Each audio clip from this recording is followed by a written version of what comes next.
فرمان د نادانۍ شي چې هوښیار شي، خوشحالي او خوب یې ورک شي، غم یې کار شي.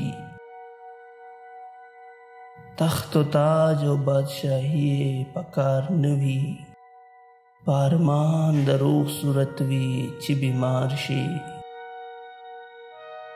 په توبه باندې ډېر بد ښکاري چې زوړ شي، ښکاري ښه چې په ځوانۍ کې توبه ګار شي.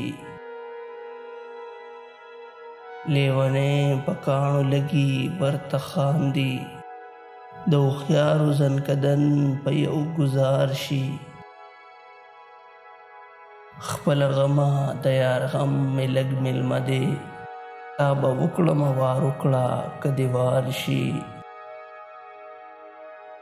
ته دې خپلې سترګې وګوره چې څکه، د خاطر زړګی به څرنګه قرار شي.